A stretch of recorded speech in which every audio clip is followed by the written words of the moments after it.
ఈరోజు ఉదయకాలమందున మనము దేవుని పాద సన్నిధికి రావటానికి దేవుడు మనకు సహాయం చేసి ఉన్నారు. ఎందును బట్టి నేను దేవునికి కృతజ్ఞతాస్తుతులు చెల్లిస్తూ ఉన్నాను. ఈరోజు వాక్య ధ్యానం కొరకు యెషయా గ్రంథము 50వ అధ్యాయము 4-5 వచనములను చదువుకున్నా. అలసిన వానిని మాటల చేత ఊరడించు జ్ఞానం నాకు కలుగునట్లు శిష్యునికి తగిన నోరు యెహోవా నాకు దయచేసి ఉన్నా. శిష్యులు వినునట్లుగా నేను వినుటకై ఆయన ప్రతి ఉదయమున నాకు వినుబుద్ధి పుట్టించుచున్నాడు. ప్రభువగు యెహోవా నా చెవికి వినుబుద్ధి పుట్టింపగా నేను ఆయన మీద తిరుగుబాటు చేయలేదు, వినకుండా నేను తొలగిపోలేదు. ఈరోజు మనం ధ్యానించుకుపోయే అంశం ఏంటంటే, నేను వినుటకై ఆయన ప్రతి ఉదయమున నాకు వినుబుద్ధి పుట్టించుచున్నాడు అనే విషయాన్ని మనం నేర్చుకోబోతున్నా. ఈ వచనము దేవుని సేవకుడైన మెస్సయ లేదా మన ప్రభు అయిన యేసు క్రీస్తు గురించే అనే విషయం మనందరికీ తెలుసు. ప్రభు అయిన యేసు మరణం వరకు తండ్రి చిత్తానికి ఎలా విధేయత చూపాలో మనకు ఒక చక్కని పరిపూర్ణమైన ఉదాహరణను లేక ఒక మంచి మాదిరిని ఇచ్చి ఉన్నారు. మనం యేసు ప్రభు యొక్క జీవితాన్ని మనం చదివినప్పుడు, ఆయన జీవితాన్ని మనం చూసినప్పుడు కానీ, తన జీవితంలోని ప్రతి కోణంలో కూడా ఆయన తండ్రి చిత్తానికే ప్రాధాన్యతను ఇచ్చి ఉన్నాం. ఆయన సంపూర్ణ మానవునిగా ఉండి పాపభరితమైన లోకంలో తండ్రి ఆజ్ఞలను మనం ఎలా పాటించాలో, ఆ ఆజ్ఞలకు విధేయత ఎలా చూపాలో ఆ ఒక మాదిరిని ఆయన తన జీవితం ద్వారా మనకు చూపించి ఉన్నారు. ఇక్కడ దేవుని వాక్యము నేను వినుటకై ఆయన ప్రతి ఉదయమున నాకు వినుబుద్ధి పుట్టించుచున్నాడు అని సెలవిస్తుంది. ప్రభు అయిన యేసు జీవితమును మనం చూసినట్లయితే దినమంతయు తండ్రి చిత్తము నెరవేర్చుట కొరకు ఏ విధంగా ఆయన తనను తాను సమర్పించుకున్నాడో అనే విషయాన్ని మనందరం కూడా చూడవచ్చు లేదా తెలుసుకోవచ్చు. వాస్తవానికైతే తిరుగుబాటుదారులకు దేవుని రాజ్యం గురించి బోధించడం కానీ, వారికి దేవుని ప్రేమను గురించి చెప్పడం కానీ ఎంతో కష్టమైన పనియే. కానీ యేసు ప్రభు అయితే ఆ పనిని ఎంతో ఆనందంతో చేశాడు. ఆయన శరీరపరంగా అలసిపోయినప్పటికీ నేను తండ్రి చిత్తంలో నెరవేర్చాను అనే ఒక గొప్ప నెమ్మదితో ఆయన రాత్రి వేళ విశ్రాంతి తీసుకునేవాడు. అలాగే మనం వాక్యమును చూసినట్లయితే యేసు ప్రభు అనేక సార్లు రాత్రిపూట ప్రార్థన చేస్తూ తన తండ్రితో సమయమును గడిపినట్టుగా మనం చూడవచ్చు.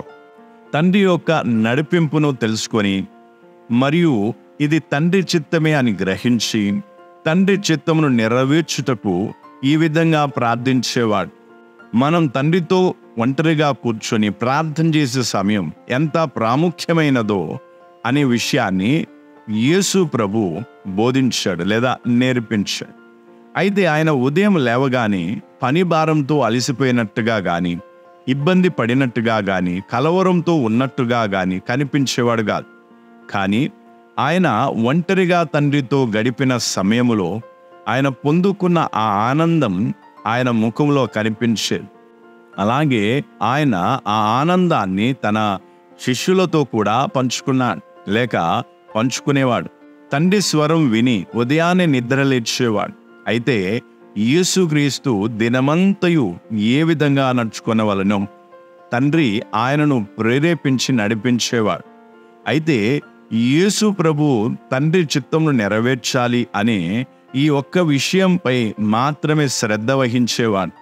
అయితే అది చేదు గిన్నె కావచ్చు, త్రాగటానికి ఇబ్బంది అనిపించినా, ఏది ఏమైనా సరే నా కోరికలను నా ఇచ్చలను పక్కన పెట్టి తండ్రి చిత్తాన్ని మాత్రమే నెరవేర్చాలి అనే విషయంపై శ్రద్ధ వహించేవాడు. ఆయన ఎన్నడూ కూడా తండ్రి అయిన దేవునికి వ్యతిరేకంగా తిరుగుబాటు చేయలేదు. రండి, మనల్ని మనం పరీక్షించుకొని చూసుకుందాం. మనకు కూడా యేసు క్రీస్తు లాంటి మనస్సు ఉందా? దేవుడు మనకు ప్రతిరోజు ఏ విషయాలు చెప్పినా మనం ఆ విషయాలకు ప్రాధాన్యతనిస్తున్నామా, మరి వాటిని మర్చిపోతున్నామా అని మనల్ని మనం చూసుకుందాం, పరీక్షించుకుందాం. కొన్నిసార్లు మనం రోజంతా మన స్నేహితులతో గడిపి వారితో తిరిగి వారి మాటలు వింటూ అలసిపోతాం.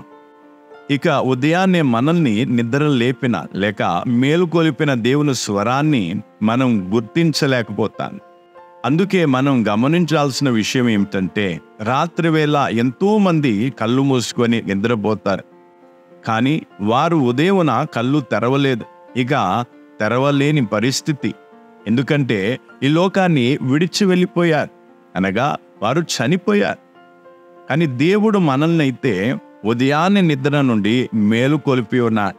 ఈ విధముగా మనల్ని మనం పరీక్షించుకున్నాం, ప్రశ్నించుకున్నాం. ఉదయాన్నే దేవుని స్వరాన్ని వినటానికి నేను సిద్ధంగా ఉన్నానా?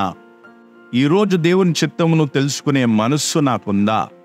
మనం తండ్రితో సమయాన్ని గడపడానికే దేవుడు మనల్ని ఉదయాన్నే మేలుకొల్పుచున్నాడు.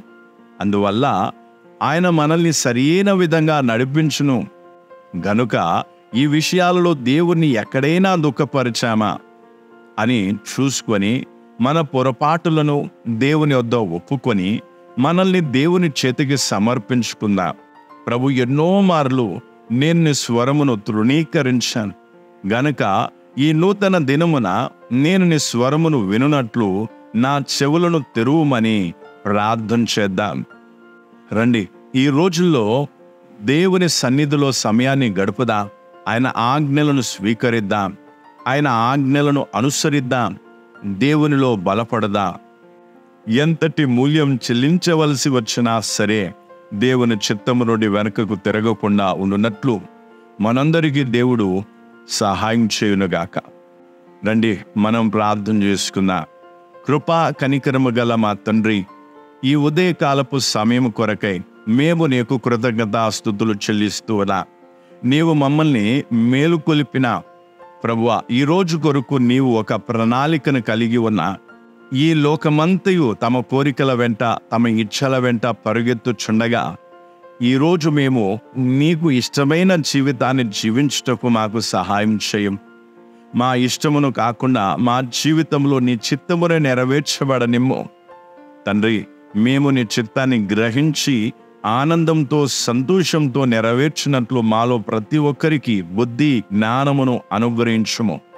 మా కోరికలు కాకుండా నీ చిత్తమే మా జీవితంలో నెరవేర్చబడాలని యేసుక్రీస్తు మధురమైన నామములో అడుగుచున్నాము తండ్రి, ఆమెన్.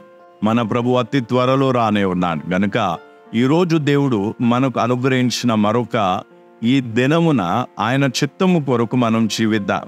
మనల్ని బట్టి పరలోకం సంతోషించులాగున మనల్ని చూసి వారందరూ కూడా మన ప్రభు మహిమను చూచున్నట్లు జీవిద్దాం. ప్రభు మనందరిని ఆశీర్వదించునుగాక. మన ప్రభు అతి త్వరలో రానే ఉన్నాడు. మరణాత.